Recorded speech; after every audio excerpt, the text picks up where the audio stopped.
Olá, boa noite. Seja muito bem-vindo ao ND, que hoje vai falar sobre a verdade do mundo das fake news e deepfakes, como não se tornar uma vítima. E sobre esse assunto, a gente conversa hoje com o Dr. Fabrício Pozzocco, advogado. Tudo bem, Dr. Fabrício? Seja muito bem-vindo ao ND. Como vai? Como vai, Roberta? Um abraço grande a você e aos nossos telespectadores.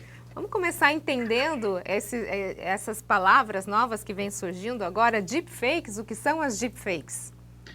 Quando a gente fala de deepfake, basicamente o que a gente está querendo falar é de um mecanismo que manipula as imagens e o áudio de um vídeo através de inteligência artificial. Com essas deepfakes, é muito comum que pessoas, na verdade, acabem fazendo ou montando vídeos em que você acabem se utilizando da sua imagem e colocando na sua voz, né, situações que são diferentes. Então, se a gente for lembrar um tempo atrás, muito comum na época de eleição, aconteceu aí nos Estados Unidos uma situação de deepfake onde alguns atores, né, de Hollywood, de nitidamente posicionamento democrata, foram colocados, ou foi montada essa deepfake, deles falando bem do presidente Trump em relação à eleição, e no caso agora, a reeleição. Então isso é uma deepfake que é muito comum aí, que vem aparecendo esses dias em relação à própria publicidade feita de uma maneira enganosa e que gera uma fake news. Ou seja, a grosso modo, doutor, a gente pode dizer então que é uma montagem tanto de vídeo quanto de áudio. Sim, em relação a imagens e áudios que são colocados ou são apresentados com o intuito de fazer com que as pessoas acabem se enganando a respeito de determinadas situações. E é fácil identificar uma deepfake? Diante da possibilidade e dos canais que nós temos hoje de ferramentas digitais, a deepfake começou a ficar muito difícil de ser identificada. Vale lembrar que nós não estamos falando daquelas brincadeiras que são feitas especificamente no dia a dia entre pessoas ou entre humoristas, de situações que acontecem no cotidiano. A gente está falando, na verdade, de uma situação que visa prejudicar outras pessoas. E essas deepfakes são muito utilizadas atualmente no que diz respeito à política.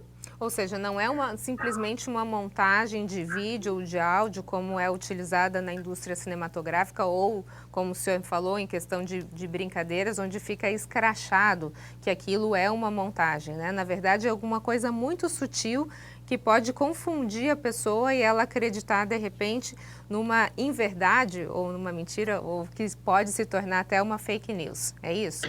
Exatamente. A gente pode lembrar também o que aconteceu nas últimas eleições aqui no estado de São Paulo.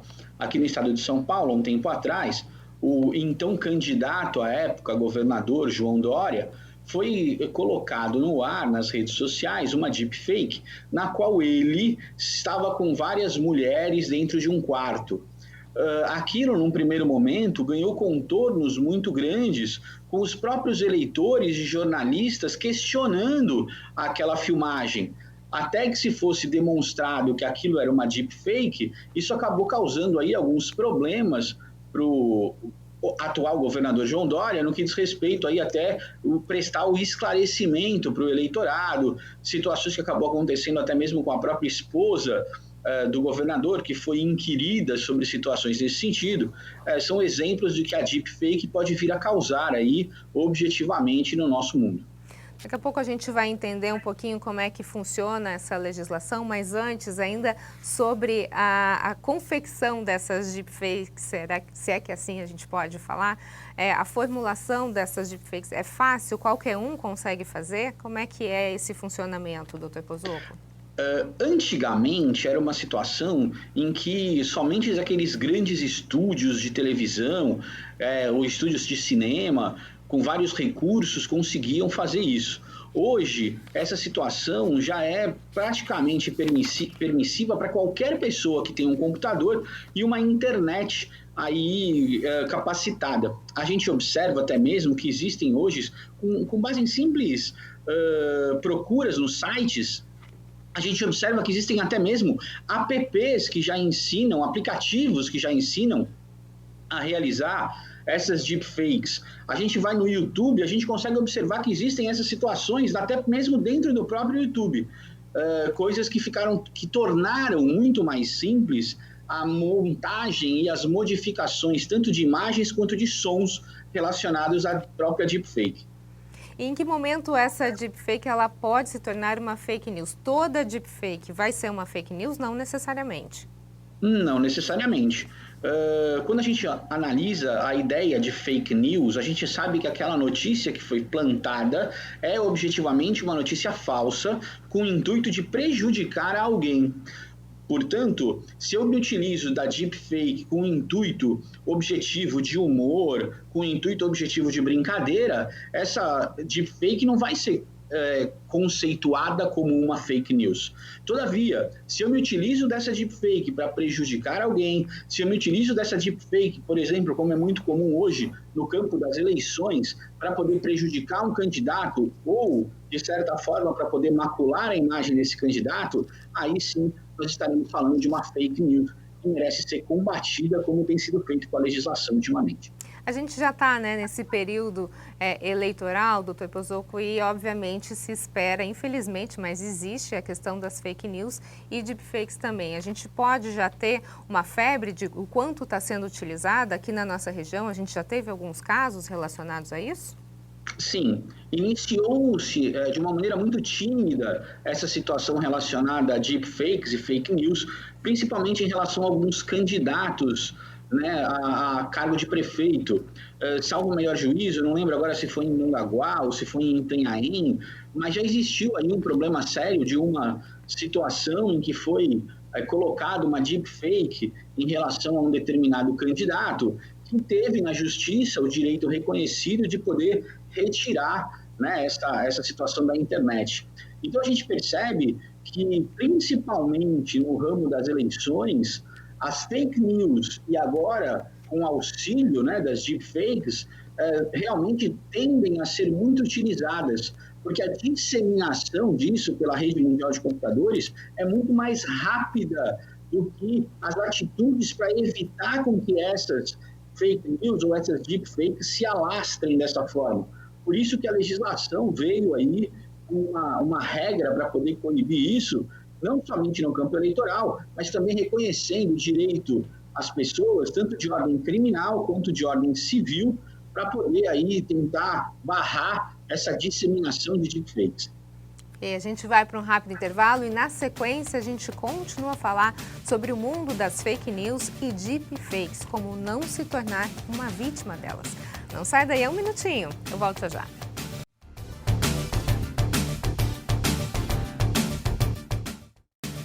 ND está de volta ao nosso assunto de hoje, fake news e deepfakes. E sobre isso a gente está conversando com o advogado Dr. Fabrício Pozzocco. Doutor, a gente estava falando no bloco anterior sobre a questão da disseminação, né, que é necessário haver essa disseminação para ter a intenção dessa fake news. E aí a gente começa a tocar num ponto exclusivo que são das redes sociais. Por exemplo, a gente tem Facebook, WhatsApp, Instagram, essas redes todas. Como é que elas trabalham em relação à não disseminação de fake news e deepfakes? Existe alguma legislação em torno delas?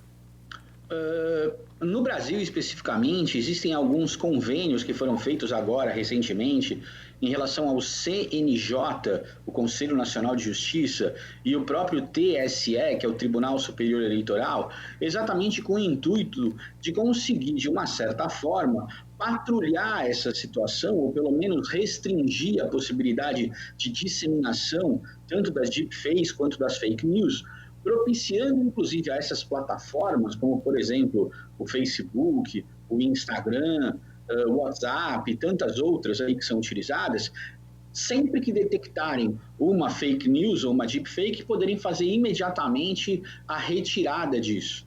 A gente vê, por exemplo, que em um passado não muito distante, o próprio Facebook nos Estados Unidos foi condenado ao pagamento de uma multa de 10 milhões de dólares por conta de problemas aí relacionados com essa disseminação de fake news e de deepfakes. Aqui no Brasil também, essa situação, por ser muito comum, esse convênio que foi feito, a ideia é que possa coibir a disseminação dessas situações que são tão prejudiciais aí, tanto no campo eleitoral quanto no próprio campo criminal e civil, para aquelas pessoas que se veem vítimas dessas fake news. Vamos falar então um pouquinho sobre essa questão da legislação e dos crimes. Em que momento uma deepfake ela é considerada crime? A gente precisa lembrar que o intuito dessa deepfake é objetivamente prejudicar outra pessoa. Então a gente está falando que as pessoas vão se utilizar dessa montagem, vão se utilizar dessa notícia falsa com o intuito de prejudicar alguém, com aquele dolo de prejudicar alguém. Por conta disso, nós podemos ter, além de eventuais crimes considerados eleitorais ou até mesmo crimes cibernéticos, a gente tem essa situação vinculada ao direito penal, como, por exemplo, questões que envolvem calúnia, difamação ou até mesmo injúria, bem como questões relacionadas ao próprio direito civil, em que são colocadas indenizações para punir e evitar que essas notícias sejam repetidas e sejam difundidas na rede mundial de computadores. Agora, como é que a gente vai fazer então essa fiscalização? Como penalizar uma pessoa que se viu vítima de uma deepfake ou de fake news? Como que deve ser esse procedimento? A primeira coisa que a gente deve observar, e você sendo vítima de uma situação como essa, é você procurar um profissional especializado, você procurar um advogado da sua confiança, a OAB da sua cidade, para o fim de você poder ser orientado da melhor maneira possível para poder, a partir daí, resguardar tanto o seu direito quanto a sua imagem. Você sendo alvo de uma deepfake ou de uma fake news, é importante que você, além de fazer um boletim de ocorrência, você possa, se o caso, fazer junto a um cartório uma ata notarial que vai representar especificamente aquela situação com fé pública e, além disso, fazer um requerimento específico a um desses sites, indicando qual é objetivamente o endereço para que isso possa ser retirado do site da internet ou dessa rede mundial de computadores ou do Facebook e assim sucessivamente. Caso isso não seja atendido dentro de um prazo exíguo de 24 ou 48 horas, existe a possibilidade de você ingressar na justiça pleiteando através de um pedido liminar a um juiz para que essa situação seja suspensa ou seja também retirada da rede mundial de computadores. Sendo assim, há um primeiro momento com essa liminar, cuja decisão judicial é bem rápida, efetivamente, você consegue ter aí um sucesso imediato para que essa situação não se espalhe pela rede mundial de computadores. Objetivamente, depois disso, você poderá discutir uma eventual indenização, se o caso, ou até mesmo uma questão que envolva condenação criminal daquela pessoa que começou com essa disseminação das informações falsas e da própria fake news. Ou seja, as punições, elas geralmente ficam em torno de multas, é isso? Não prisões, dificilmente prisões. Sim, aquela situação que a gente observa das pessoas indo para a cadeia por conta de cometimento desses crimes, na verdade, diante da própria pena que são colocadas e dependendo de como se enquadra o delito efetivo na lei penal, muitas dessas situações não acabarão com uma pena de prisão. Contudo, as questões da multa e as indenizações acabam sendo muito mais eficazes nesse caso, porque além de trazerem à vítima, né, dessa fake news uma sensação, né, de conforto, também vão gerar aquele que foi condenado um sistema de punição no qual mesmo vai talvez pensar duas vezes em disseminar essas notícias falsas. Agora uma pergunta muito importante, doutor Pozzocco, quem é o responsável, quem vai ser então incriminado? É quem originou de fakes ou fake news ou quem disseminou também? Se a gente for pensar em termos de direito criminal, a situação vai efetivamente para aquela pessoa que exerceu com dolo a vontade livre e consciente de prejudicar a outra pessoa e foi aí efetivamente quem deu start nessa fake news, quem efetivamente acabou aí publicando essa situação. Todavia, a gente não pode esquecer que no campo civil, ou seja, o campo onde se discute a indenização, não apenas o responsável pela publicação da fake news, mas também aquele que não retirou a fake news do ar, mesmo tendo uma ordem em relação a isso, aquela pessoa que ajudou a disseminar, seja curtindo essa fake news, ou seja, replicando, né, compartilhando, também pode vir a ser responsabilizada para o pagamento de indenização. Vale lembrar que no cível, quanto mais nós aumentamos a repercussão desses fatos, aquelas pessoas que compartilharam também podem vir a ser responsabilizadas. Por isso, é tão importante que essas pessoas tenham a noção daquilo que compartilhem, a fim de que não causem aí um problema a si mesma por conta de situações como esta. Esse eu acho que é um dos pontos mais importantes, né, doutor Pozzocco, porque a gente tem que utilizar a internet com muita responsabilidade. A internet não é uma terra sem lei, né? Existem leis que permeiam a rede mundial de computadores e, enfim, a gente precisa usar com muita consciência. A gente vai para um rápido intervalo e, na sequência, a gente continua a falar um pouquinho mais sobre fake news e deepfakes. Não sai daí, é um minutinho. Eu volto já já.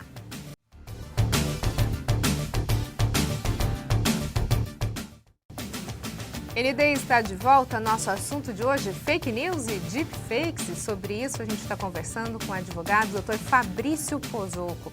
Doutor, falando um pouquinho sobre a prevenção, entendendo como é que funciona todo esse mecanismo, a gente tem algum tempo, como se descobre, em quanto tempo se descobre se um determinado vídeo é deepfake ou não? É fácil? É difícil? Precisa ter um feeling? Quando nós observamos isso relacionado à rede mundial de computadores, muitas vezes, para que essa descoberta seja feita, há necessidade de se ter efetivamente, como você colocou, um feeling. Isso porque a situação parece ser tão verdadeira que a gente, num primeiro momento, não desconfia. Todavia, quando nós começamos a analisar aquela situação como um todo, a gente observa, por exemplo, que daquela determinada personagem ou aquela pessoa que está falando ou proferindo algumas palavras, algumas informações daquele jeito específico, ela nunca falaria aquilo. E aí sim, nós teríamos aí essa situação de deepfake. Só que isso é muito difícil para as pessoas comuns no povo terem essa ideia. Né? Vale lembrar, por exemplo, que a minha mãe, no que diz respeito a efetuar essa comunicação, tudo que ela acaba recebendo e ela acha interessante, ela compartilha, sem nenhuma ideia daquilo que ela está compartilhando, seja uma situação relacionada a fake news, a deepfake ou uma informação verdadeira. Esse é o problema das mães, né? Exatamente. De todas as mães. Por conta desse motivo, talvez seja muito importante que as pessoas consigam analisar de uma certa forma a informação antes de transmiti-la. Se infelizmente isso não acontece no nosso dia a dia, aí a pessoa que se vê vítima disso é que geralmente acaba tomando a atitude para que possa aí iniciar os procedimentos com o objetivo de poder retirar essa deepfake ou as fake news do ar. Por isso a gente fala, né, doutor Pozzocco, como é importante a gente ter uma educação digital. Né? Parece as gerações, elas caíram de paraquedas nesse mundo digital e algumas ainda não conseguiram se achar. A gente está brincando aqui em relação à sua mãe, em relação à minha mãe. A terceira idade, de uma forma geral, ela tem dificuldade de identificar na internet o que é fake news e o que realmente é fato, porque antigamente tudo que era publicado tinha sua credibilidade. Né? Hoje a gente precisa desconfiar. E quem não é dessa época, quando a gente fala na minha época era tudo verdade, tem essa dificuldade de, às vezes, esse feeling do que pode ser fake news ou não e acaba, às vezes, infelizmente, repassando muita mentira e aí pode ter sérios problemas, como o senhor acabou de falar, né? Exatamente. Não só a terceira idade, mas a gente observa os jovens também, né? As pessoas muito novas que também acabam difundindo essas informações sem ter aí muita ideia daquilo que estão fazendo. Então, por esse motivo que essa educação digital acaba sendo tão importante. Os nossos extremos, né, muitas vezes os mais novos e os mais idosos, mais experientes, acabam tendo aí problemas relacionados a esse fato, infelizmente. Para a gente fechar, então, doutor Pozzocco, rapidamente, a gente fala um pouquinho sobre essa questão das fake news e deepfakes, principalmente nessa época eleitoral. O senhor acha que a Justiça Eleitoral está acompanhando de perto isso? Sim, principalmente pelos convênios que foram formulados pelo CNJ e pelo TSE.